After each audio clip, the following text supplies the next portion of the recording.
In 1919, in the aftermath of the First World War, American intelligence officers set themselves an unusual task. They gathered up German letters, German interviews, interrogation records, intercepted correspondence, and reports, a whole collection of what the Germans really thought of the men they had just fought and now lived among under occupation.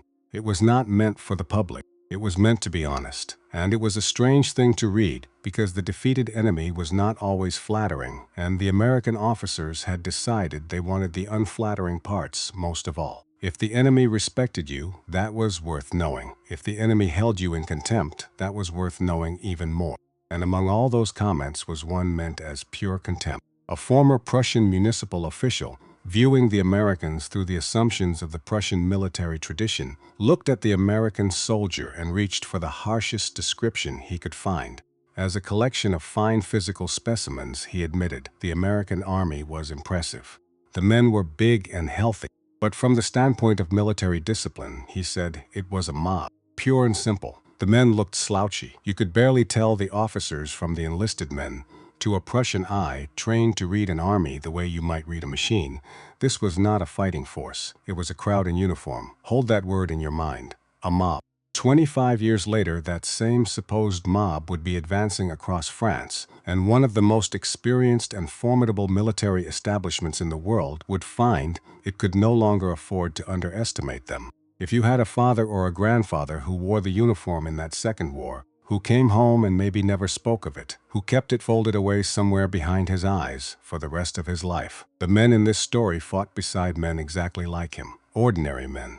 Men who had been clerks and farmers and mechanics 2 years before.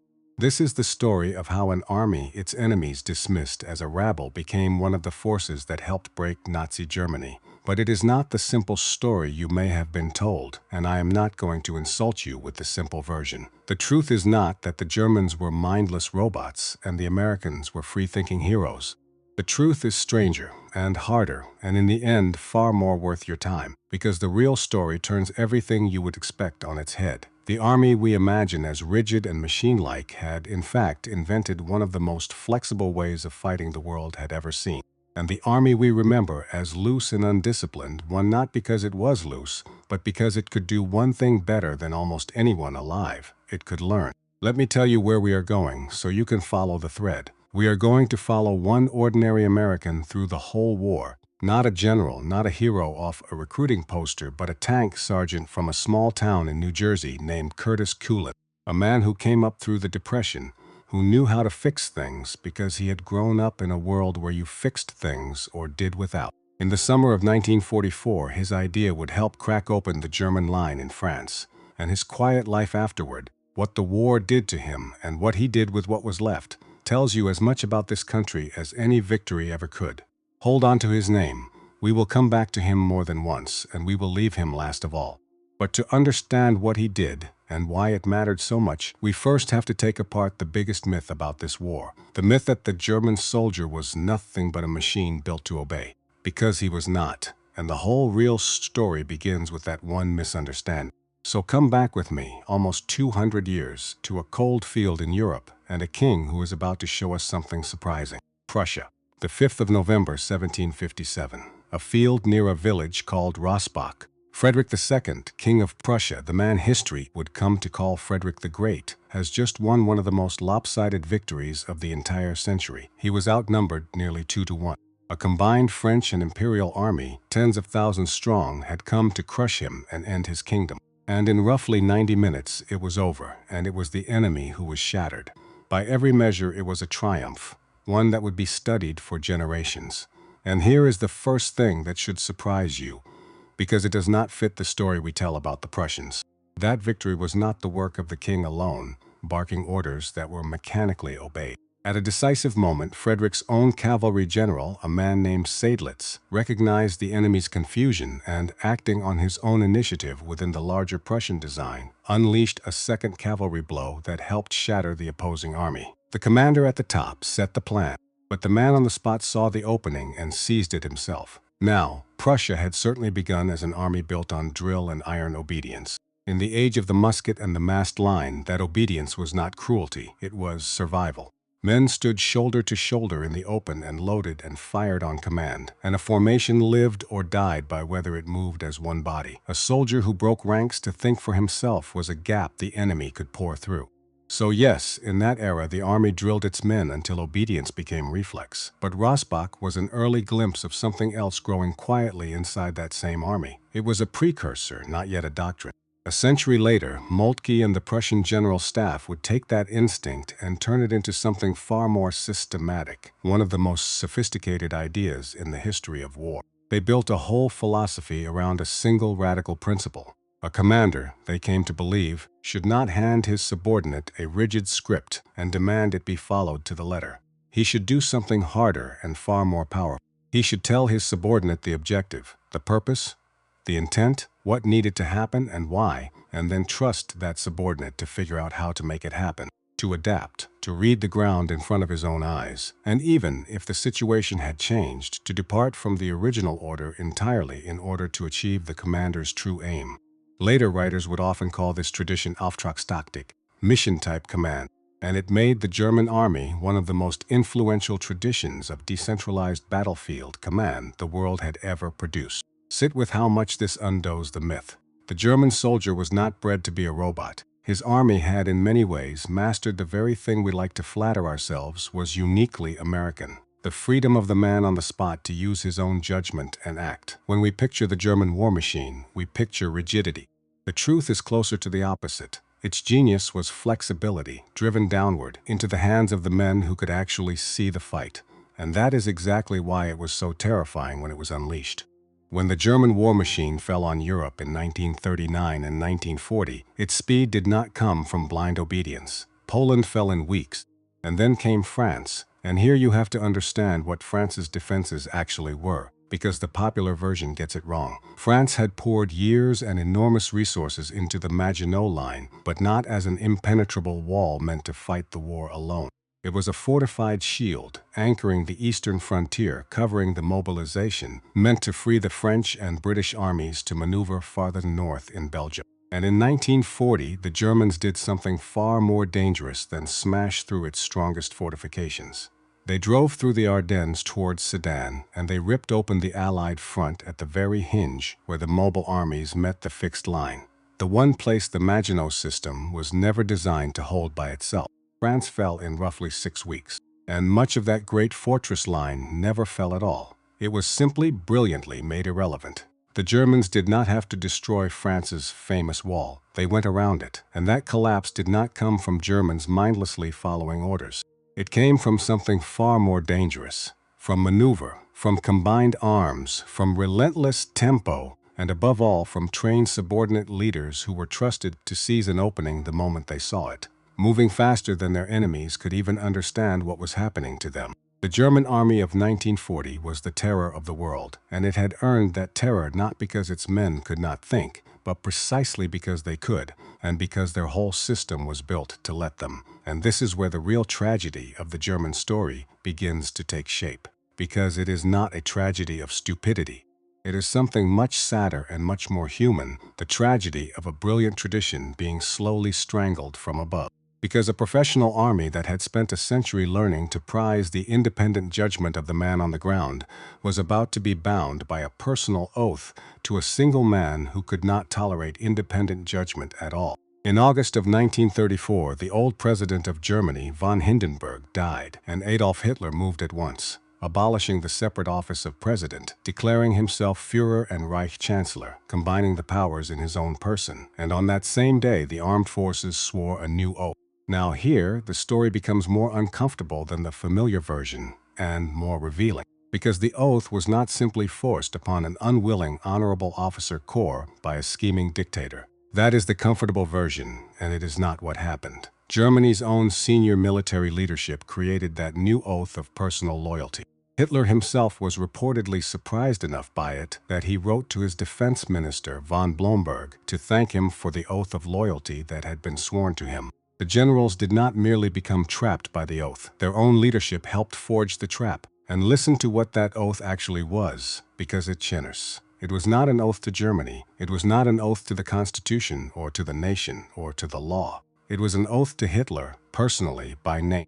A sacred oath, it said, to render unconditional obedience to Adolf Hitler and to be ready, as a brave soldier, to risk one's life for it at any time. Not the country, the man. Now let me be careful and precise here, because the truth matters more than the drama, and the honest version is more interesting than the exaggerated one.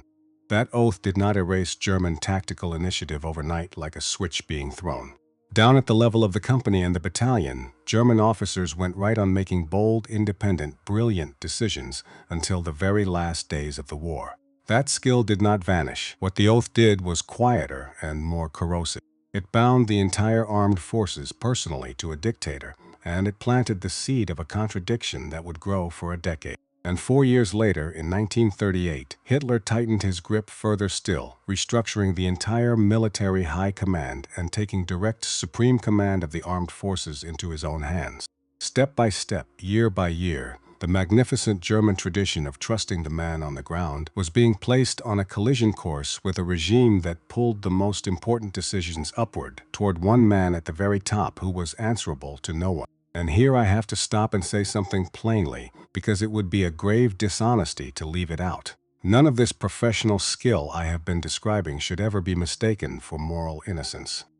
Tactical brilliance did not place the German military outside the criminal war of the Nazi regime. German military institutions and the men in them were deeply implicated in that war and its atrocities, above all in the East. When I call their command tradition sophisticated, I am describing a machine's efficiency, not a clean conscience. Hold both of those truths at once. The skill was real, and so was the guilt. Keep that collision in your mind, because before this story is over, it will matter at the worst possible moment. But now we have to cross the ocean, because while Germany was carrying this deep contradiction into the war, America was carrying a very different one of its own. And America's contradiction looked at first like nothing but weakness, because many German observers took one look at the United States and underestimated it badly, and if you are honest, you can see why they did. When war broke out in Europe in 1939, the regular United States Army contained fewer than 200,000 soldiers, a tiny thing beside the mass armies already mobilizing across Europe. This was not a warrior nation with a great standing army waiting in the wings. This was a country of small towns and farms and factories that would have to build an army almost from nothing, in a terrible hurry, out of its own ordinary civilian population, and build it they did. Between 1941 and 1945, more than 16 million Americans would put on a uniform across all the armed forces. The army alone would swell from fewer than 200,000 men to more than 8 million. Think about that scale for a moment. Farmers from Iowa, factory hands from Detroit, clerks and school teachers and college boys and lawyers. And the overwhelming majority of them had never served a single day in their lives, never fired a rifle at anything but a tin can, never taken an order from a man they didn't personally respect. And many of them brought into the ranks something shaped by civilian life, a skepticism towards ceremony, a preference for practical answers, and the stubborn sense that competence mattered a great deal more than appearances. They had spent their whole civilian lives in a place where authority was expected to explain itself, where a foreman or a boss who couldn't justify himself lost the room. And so they argued. They questioned the man in charge. They asked why and expected a real answer, not just an order. Now here is the honest part, the part a lesser storyteller would skip right past because it complicates the flattering picture. Those civilian habits did not automatically make good soldiers. Very often they made military training harder, not easier. The same stubborn independence that made an American question a foolish order also made him bristle at the drill, the saluting, the endless ritual and deference that armies use for good reason to forge a mass of individuals into a single instrument that will hold together under fire. The army knew this was a problem, and it studied itself honestly, surveying its own soldiers by the hundreds of thousands. And the surveys came back full of what you might call the citizen soldier problem. Men who thought of themselves as temporary soldiers, civilians in uniform just for the duration, and not one day longer, who chafed against rank and ceremony and wanted a reason before they would agree to die for a plan. This was not yet a strength. Under poor leadership, it was a genuine liability. Under the right leadership, some of that same independence could become an asset. But millions of civilians do not become an effective army by magic, and anyone who tells you otherwise is selling something. But here is the thing that matters most, and it corrects another myth I want to knock down. The myth that the American Army had to discover the value of initiative only later, only through bloody failure. It did not. The principle was already there, written down in black and white, before a single American shot was fired in that war. In May of 1941, months before Pearl Harbor, the U.S. Army published its Master Field Manual, the book that told its officers how to fight. And buried in it was a single sentence that could stand as the motto for everything that followed. Every man, it said, from the highest commander down to the lowest private, must always remember that inaction, the failure to seize an opportunity, deserves more severe censure than an error of judgment in the action actually taken. Read that again, slowly, because it is remarkable. Before Kasserine, before D-Day, before any of it, American doctrine did not merely permit a soldier to show initiative. It demanded it. It told him in writing that doing nothing was a worse sin than trying something and being wrong. That freezing up, waiting, playing it safe, that was the real failure. Bold notes that turned out mistaken was forgivable. Paralysis was not. So the principle existed. It was on the page. What the vast, hastily expanding wartime army had not yet mastered was something much harder than writing a principle down. It was how to make that principle actually work, consistently, across millions of newly mobilized men who had never in their lives heard a shot fired in anger. The doctrine existed. The practice had not yet caught up to it, and the terrible distance between the two was about to be measured out in blood, in a desert pass in Tunisia, in the worst way imaginable. The 14th of February 1943. And to understand what went wrong there, you have to meet the man in command, because he is almost too perfect an example of everything the doctrine warned against. Well behind the front line, an American general is building himself a fortress. His name is Lloyd Fredendall, and he commands the United States Second Corps, the American Army's first real full-scale test against the Germans in the West. He is a distinguished graduate of the Army's own staff college, a man who had been taught explicitly that a commander must use clear standard language and stay close enough to his men to feel the battle. And he is doing the precise opposite of all of it. He established an unusually elaborate headquarters, far to the rear, with engineers excavating shelters deep into a rock cliff to build him a bomb-proof command post. His own soldiers, with the bone-dry humor of men who can see exactly what kind of leader they've been handed, gave the place its names. They called it Lloyd's very last resort. They called it Shangri-La, a million miles from nowhere. He relied heavily on remote command, directing the battle from far in the rear. And he became notorious for issuing his orders over the radio in an idiosyncratic personal shorthand of his own invention, a jumble he seemed to think would confuse any German listening in. He called his infantry the walking boys. He called the artillery pop guns. Instead of the standard map references every officer was trained to use, he'd say things like the place that begins with C. The Germans listening in may or may not have been confused. His own subordinates, the men who desperately needed to understand him, often were. Precious time, the kind of time men's lives are made of, was lost just trying to work out what the general meant. And across that desert, one of the most dangerous soldiers of the entire century has found exactly the weakness he has been hunting for. Field Marshal Erwin Rommel, the Desert Fox, has spent long months in retreat, driven back and back across 1,000 miles of North Africa, and he is starving for a victory. When he looks across at the American line, he sees green troops badly placed, spread too thin, parceled out and broken up, with no firm hand at the top, and no one in command who has ever done any of this before. He sees a door standing open, and on the morning of the 14th, he kicks it in. The panzers come pouring through the passes and roll over the American positions almost before the men on the ground understand what is happening to them. Troops holding the high ground suddenly find German tanks flooding through the gaps below them and behind them, cutting them off, surrounding them. The armored command falls back, and the retreat, in places, turns into a genuine rout. By the night of that first day, the Second Corps has already lost something like 1,600 men and close to 100 tanks, along with guns and vehicles scattered across the desert. It is a humiliation, and the man in the rock bunker, as the reports of disaster came in one after another, is said to have gone to pieces, muttering to those around him that the Germans had broken through and could not be stopped. And the German after-action reports afterward were cold and clinical, and this is the hard part. They seized on real American weaknesses, and on many of those immediate tactical criticisms they had a point. American armor had too often advanced without adequate infantry beside it to protect it. Coordination among the tanks and the guns and the infantry was frequently poor. Reconnaissance was inadequate and some units fought in rigid or fragmented ways. It was, in the German assessment, exactly what they had always believed the Americans to be: amateurs, a nation of enthusiastic amateurs who simply could not fight. This was the moment the old insult from 1919 looked most true. Kasserine Pass. The opening phase was a humiliating tactical disaster for American arms, the apparent bloody proof that a mob was all the Americans would ever be. But here is the part the legend almost always leaves out, and it begins right there, in the middle of the battle itself, before any famous general arrives to save the day. The rout did not go on forever. As the Americans fell back, the defense began to stiffen, reserves were fed in and concentrated, artillery came up, the mountain passes grew harder to crack, and the German advance began to slow and then to stall. By the 22nd of February, Rommel had not been able to turn his opening breakthrough into the larger collapse he was reaching for, and he pulled back. The Americans had been beaten badly, yes, but they had not broken. They had been knocked down, and even as they reeled, they had started, clumsily, painfully, under fire, to learn. And the defeat could not be explained by cowardice, nor by an army that had never understood initiative or combined arms.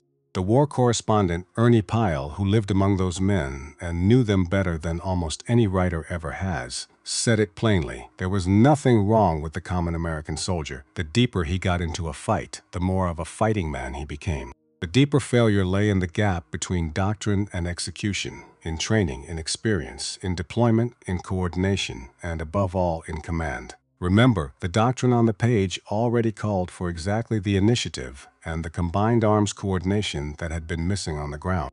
It had simply not yet been driven down into the bones of a young army, and at Kasserine it had been crippled at the very top by a commander fighting from inside a cliff, who broke his own force into scattered pieces and could not even make himself understood. It was proof of the enormous distance between what the army knew on paper and what it could yet do in the field, and of what happens to even good men when bad leadership sits at the top of a chain that has not yet learned how to correct itself. Now watch what happened next, and watch it honestly, because this is precisely where legends love to grow up, in the place where facts used to stand. Eisenhower relieved Fredendall of his command, and on the 6th of March, 1943, he handed the shattered, humiliated the Second Corps to a very different kind of soldier, George Patton.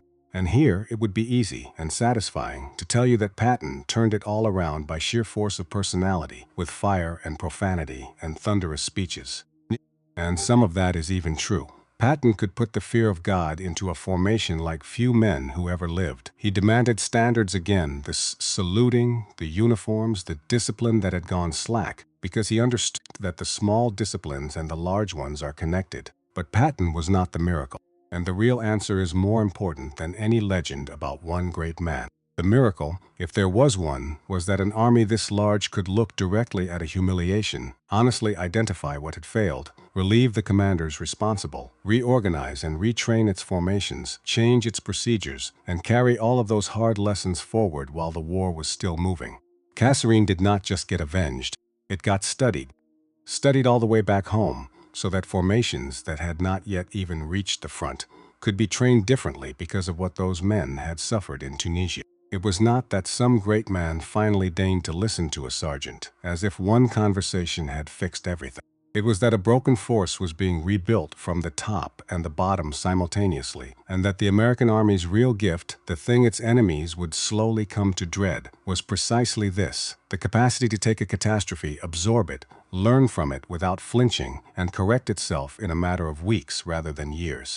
And the proof came fast. 17 days after Patton took command, the Germans came again. The 23rd of March, 1943, a valley near a town called El Guettar. And here I owe you a correction to the popular version, because the truth is more precise and more interesting than the movie. The German attack came from the 10th Panzer Division, but Rommel himself was not leading it. By then, the Desert Fox was worn down, ill, and departing Africa for good. The command passed to another general. At 3 o'clock in the morning, in the dark, elements of that Panzer Division began their assault. Around 50 tanks, followed by armored infantry, rolling forward, fully expecting to find the same broken, panicked Americans they had chased off 5 weeks before. Instead, they drove straight into a trap. The German tanks overran the forward positions, just as they had at Kasserine, and then they hit a minefield. The mines immobilized 8 German tanks right at the outset, and as the rest slowed, forced to pick their way carefully through, the ground itself seemed to come apart around them. American artillery ranged and registered in advance on every approach route. Tank destroyers firing from concealed positions the Germans could not locate. Between the guns and the minefield, the Americans destroyed roughly 30 more German tanks before the attackers pulled back out of that valley in the late morning light. They gathered themselves and tried again that afternoon, sending their infantry forward, and the American guns broke that attack too. And let me be honest about the cost, because these stories are only worth anything if they are true, including the parts that aren't glorious. The Americans did not come through it clean. The tank destroyer battalion that stood out in the open and traded fire with those panzers was gutted. It lost most of its own vehicles doing what it did. The wider fighting around El Guetar cost thousands of American casualties. And when the Americans then tried to push their advantage and drive on toward the coast, the follow-up bogged down and went nowhere. This was not a clean, cinematic triumph with a swelling score. But at El Guetar, American forces had demonstrated something that mattered enormously. They had shown they could stand in front of a full German armored attack, absorb it, and defeat. 17 days after Patton took command, many of the same formations were already showing unmistakable improvement. They were not yet a finished fighting machine, but the learning curve was visible to everyone on both sides of that line. And that speed, that almost restless capacity to learn, is the thread I want you to hold on to now, because we are going to follow it more than a year forward and 1,000 miles north, to a green and tangled country in the summer of France. Because the war was about to hand the American army a problem so strange, so specific, so maddening that existing doctrine offered no easy answer for it. And the answer, when it came, would not come down from the top at all. It would come up from the ranks, which is exactly where our tank sergeant from New Jersey walks back into the story. Normandy, the summer of 1944. The great invasion has succeeded. Against all the fear and all the odds, the Allies are ashore. And then, just a few miles inland, the entire offensive slams headlong into a wall that no one had properly planned for. And it is not a German wall at all. It is a wall built and reshaped by Norman farmers over centuries, out of dirt and root and stone. The bocage, the hedgerows. Over the centuries, the Norman farmers had cleared the stones from their small fields and piled them at the edges, and those edges had grown into something monstrous for an army to face. Great banked walls of packed earth, taller than a man, their root systems grown together over generations into a dense mass that no bulldozer could easily shiv aside, topped with thick brush and hedge you could not see through and could not see over. Field after field after field, hundreds upon hundreds of them, each one boxed in on every side, each one its own little fortress, waiting for whoever was foolish enough or ordered enough to climb into it. For the tanks, it was a nightmare, and a nightmare with a very specific, very deadly mechanism. When a Sherman tank tried to climb up and over one of those earthen walls, it reared up, its nose pointing at the sky, and in that instant it exposed its belly. The belly is the thinnest armor on the whole vehicle, the soft underside, and it was suddenly pointed straight at any German who happened to be waiting on the far side of that hedge. And all too often, German anti-tank teams were waiting on the far side. They had chosen these positions precisely because the terrain would do their killing for them, would serve up American tanks belly first like offerings. The other option was to blast a hole through the hedge with explosives first. But the explosion did nothing so much as announce to every German within earshot exactly where the tank was about to appear. Either way, the men and the machines were being ground down, field by bloody field, and the entire timetable of the campaign was breaking apart. Nearly a month after D-Day, the Allies were falling badly behind, and the bocage was one of the major reasons. Now, here is where I have to correct another version you may have heard. The tidy one where everyone stands around helpless until a single lone genius appears and saves the day. That is not what happened, and the truth is actually far more impressive than the myth. Because across the First Army, up and down the line, multiple units and engineers and tank crews were experimenting, trying thing after thing, hunting for any way through those hedgerows. It was institutional improvisation rather than one isolated flash of genius, a whole army worrying at the same terrible problem at once. And out of all of that experimenting, one of the simplest and most successful solutions emerged from a discussion among the men of one cavalry reconnaissance unit, an idea kicked around in conversation, and then a tank sergeant, working together with several other men in his outfit, actually built it. His name was Curtis Culin, 29 years old, which in that outfit of young men made him something close to an old-timer, from Cranford, New Jersey. He was serving in a cavalry reconnaissance squadron that had begun its life as a New Jersey National Guard unit. He was no engineer, he was no trained inventor. He was a man who had come up through the Great Depression and had learned, the way that whole generation learned, how to make something useful out of nothing at all, because there had never been enough of anything, and you improvised or you went without. The idea itself was almost absurdly simple. So simple it's a wonder it took so long. Put steel teeth on the front of the tank and cut straight through the hedgerow instead of climbing over it. And Culin and the men with him knew right where to find the steel. It was lying scattered all over the invasion beaches, the Germans' own steel. The great X-shaped anti-tank obstacles the Germans had planted in the sand to rip open Allied landing craft. There was a certain justice in it. They dragged that German steel up, cut it apart with torches, and welded it into a set of blades, tusks, across the front of a Sherman tank. And here is one small detail about Culin that tells you everything you need to know about the man. When the invention later made him briefly, unexpectedly famous, he tried again and again to push the credit onto the other men who had been part of it, insisting it was the kind of thing frontline troops would have figured out on their own soon enough anyway. He was, by every account of everyone who knew him, a genuinely modest man, deeply uncomfortable at being singled out for something he felt belonged to all of them. Remember that. It comes back at the end. In the middle of July, they brought General Omar Bradley himself out to watch a demonstration. And Bradley wrote about that moment years later, and you can still feel the astonishment coming right off the page. The tank backed off. It ran head-on at the hedgerow at about 10 miles an hour. And the steel teeth bit into the wall of earth, and they pinned the tank's belly down where it belonged, low and protected. And the tank drove straight through the hedgerow under a great shower of dirt and torn roots, not up and over, exposing its soft underside to slaughter, but through. Bradley wrote that it was so absurdly simple that it had baffled an entire army for more than 5 weeks. And then the American war machine did the thing it did best. In just 11 days, First Army troops built more than 500 of these hedgerow-cutting devices, welded together from captured German steel, and rushed them to the units preparing for the great breakout. Now let me be honest about what those cutters did and did not do, because the truth is stronger than the myth. They did not win the breakout by themselves, and they did not work perfectly in every patch of ground. In fields torn up by bombing, the craters and the long steel prongs could work against a tank as easily as for it. The breakout, when it came, was driven by many things at once. A massive saturation bombing that shattered a German armored division, hard-won tank and infantry teamwork, overwhelming firepower. The cutters were one piece of it, but they gave hundreds of American tanks a new way to attack terrain that had been killing them for weeks. And more than that, they became one of the most striking examples in the whole war of something this army did better than its enemy. How fast an idea born in the dirt, among enlisted men, could be turned into real equipment on hundreds of machines. Because here is where the old myth is most tempting and most wrong, and I want to hand you something truer in its place. The remarkable thing about Culin's invention is not that only Americans could improvise. That would be a flat lie, and you already know why. German soldiers improvised constantly.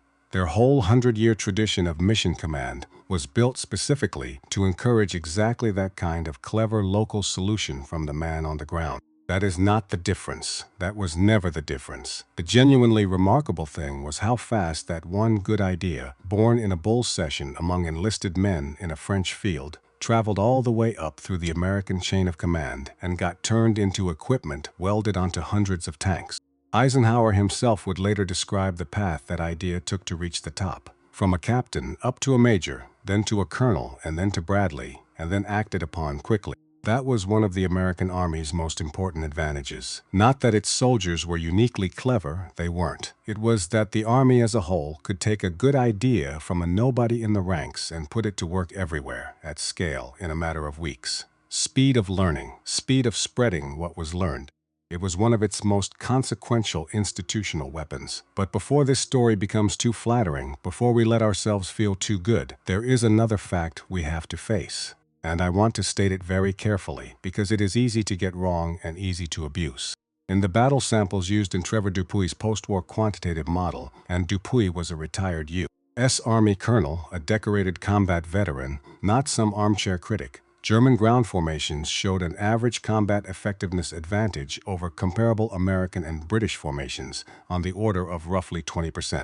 Now, those samples were drawn heavily from the Italian campaign, and historians continue to debate both the method behind the number and how far it can honestly be generalized to the rest of the war. But here is the crucial thing you must understand about that figure, because it is where people go wrong. It describes formations, not individual men.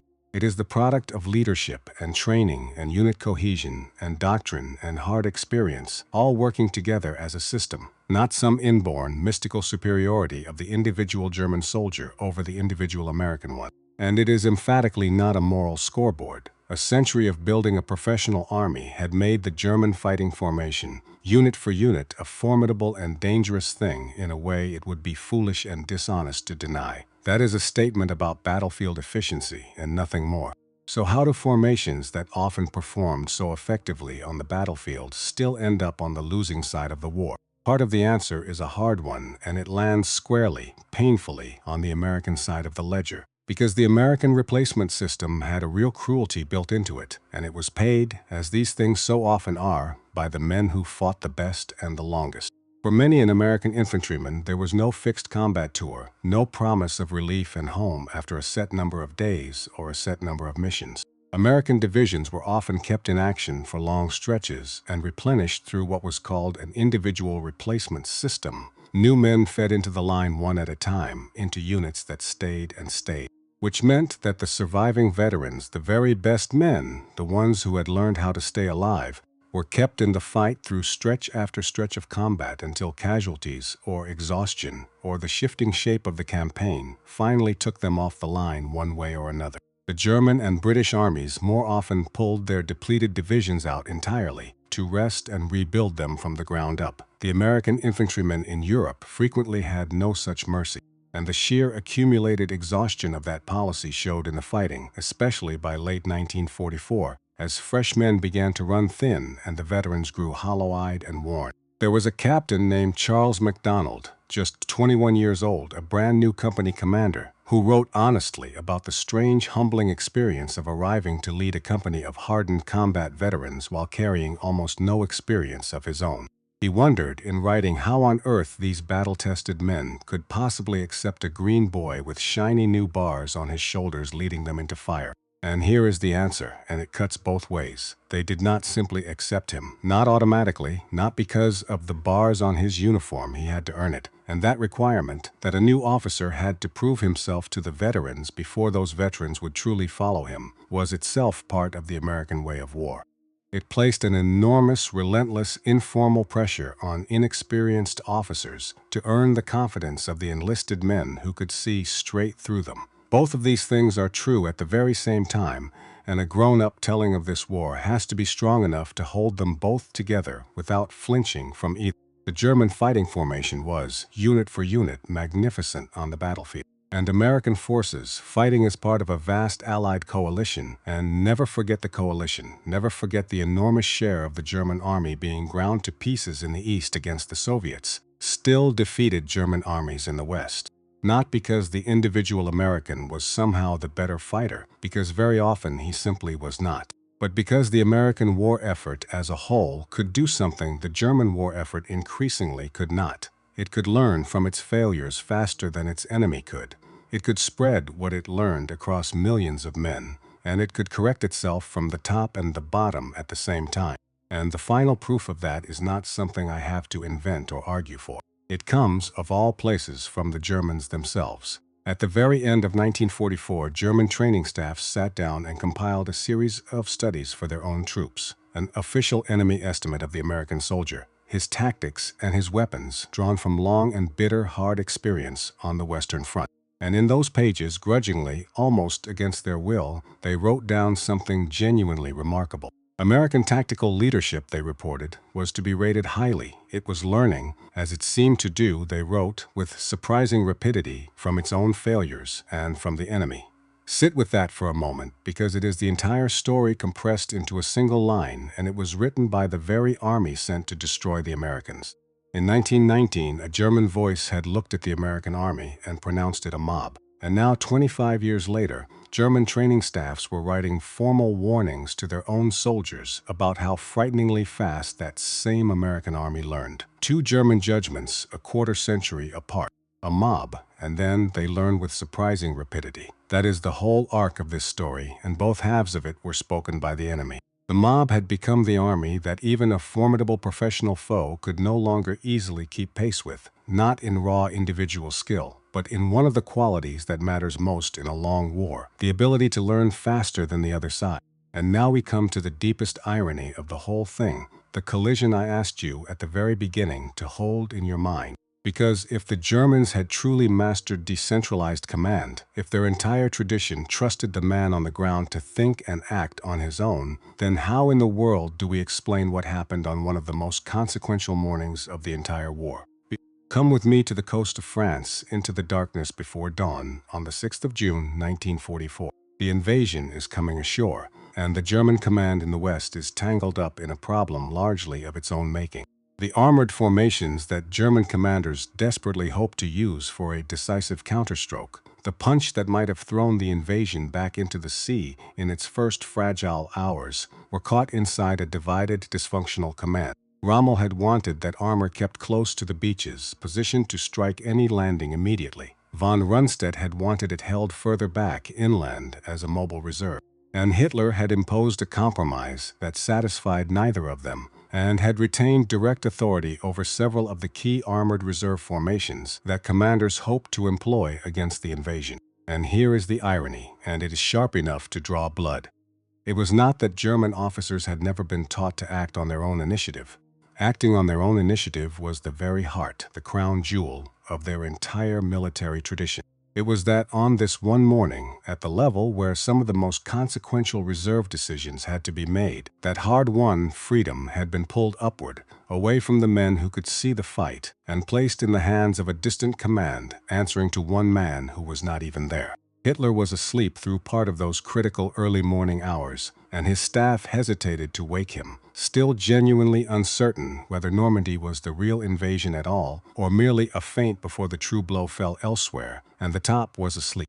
But let me be clear-eyed about this, because it would be too easy to hang the whole morning on one sleeping man. That did not decide D-Day by itself. No single sleeping dictator explains Normandy. Allied deception, Allied air supremacy, the staggering firepower of the invasion fleet offshore, the overwhelming weight of Allied resources, and the divided German command all mattered enormously, and most of them mattered more than Hitler's sleep. But the delay did something important beyond itself. It exposed in a single vivid morning a contradiction that had been growing inside the German system for a decade. The magnificent century-old tradition of trusting the man on the spot had collided with a regime that pulled the decisive choices upward toward the very top, and at the moment of crisis, the top could not be reached.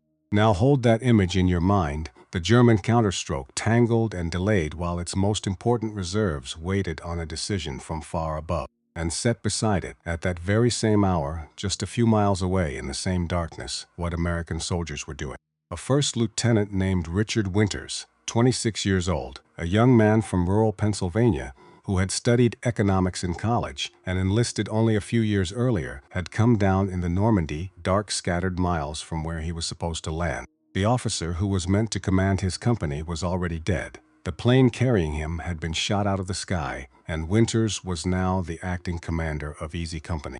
And into that chaos he was handed a mission: silence a battery of German field guns at a place called Brecourt Manor, guns that were at that very moment firing on the American soldiers struggling and dying ashore at Utah Beach. That was the mission. What he was not handed was a plan for how to do it. He had no detailed script, no worked-out scheme of maneuver from headquarters. What he had was tiny, himself Lieutenant Buck Compton, 9 riflemen, 2 light machine guns, and a mortar that did not even have its base plate, against a dug-in artillery battery.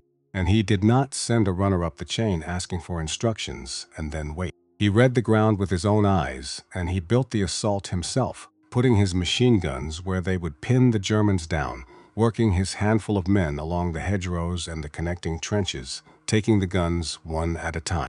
His men found something in one of those positions that turned out to matter far beyond that field, a map laying out the German artillery all across that part of the peninsula. They got it back to the beach, and the guns that had been firing on Utah went silent, one after another. And let me be careful here, because this deserves the truth and not the legend that has grown up around it. This was not one man's lone heroics, one Superman winning the war by himself.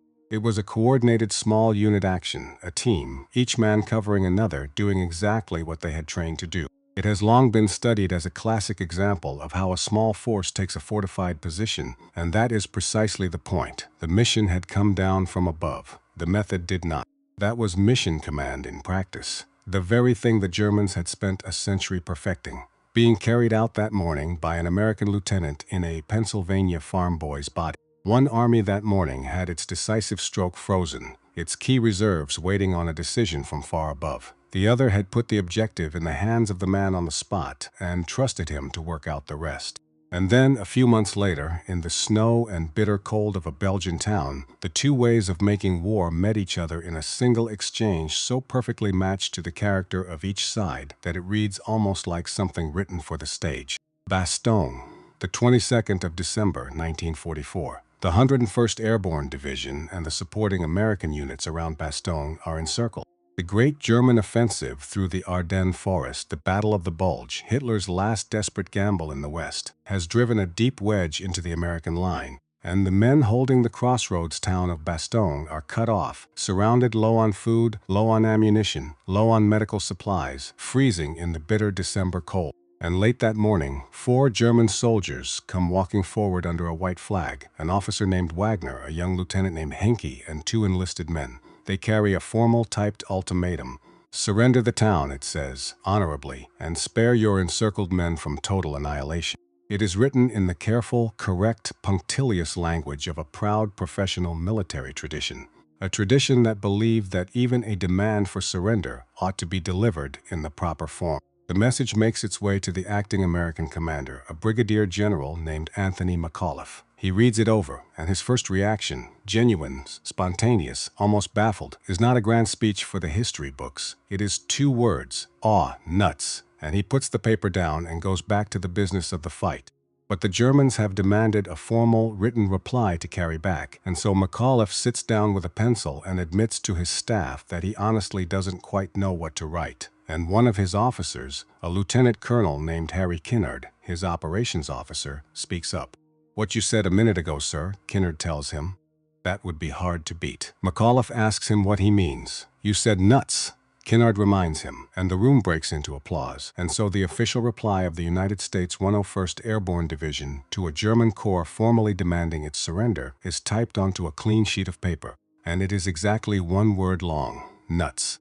A colonel named Joseph Harper carries that 1-word reply back out to the waiting German officers, and they are plainly puzzled by it, not by the refusal itself, but by the slang. The young German Lieutenant Henke has to ask what it means. Is that reply negative or affirmative? And Harper makes it unmistakable. The reply, he tells them, is decidedly not affirmative. And then he adds a warning. If you continue this foolish attack, your losses will be tremendous. And they were. The 101st held Bastogne, and 4 days later, on the 26th of December, the lead tanks of Patton's Third Army came smashing up through the German flank and broke through to relieve them.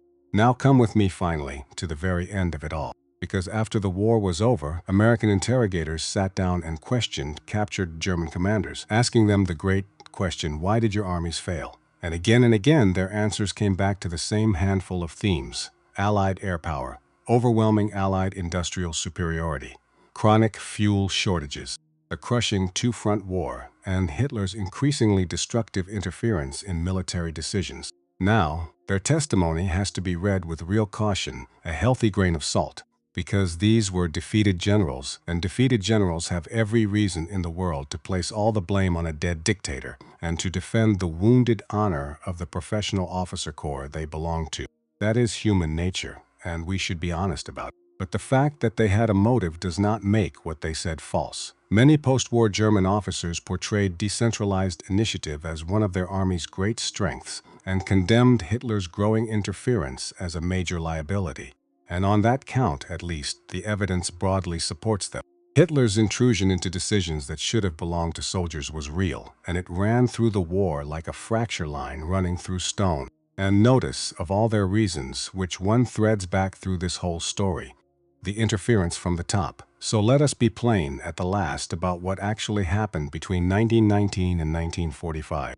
The Germans entered the war holding one of the most sophisticated traditions of battlefield initiative that the world had ever produced, and then watched, over the years, as a dictator increasingly constrained it from above. The Americans entered the war with an inexperienced mass citizen army that their enemies wrote off contemptuously as a mob, and then proved extraordinarily, almost unbelievably good at absorbing failure, at spreading what they learned across a whole vast army, and at getting better and better faster than anyone had believed a democracy ever could. That Prussian official who called the Americans a rabble back in 1919 was not entirely wrong about how they looked. They were loud, they were stubborn, they questioned everything and everyone. But he made one enormous mistake. He mistook what he was seeing. That noise was not the sound of an army falling apart. It was the sound of an army that could correct itself. It was the sound coming from a sergeant with a welding torch and a scrap of the enemy's own steel. From a lieutenant handed an objective in the dark and trusted to work out the rest. From a battered corps beginning to recover within weeks of a humiliation.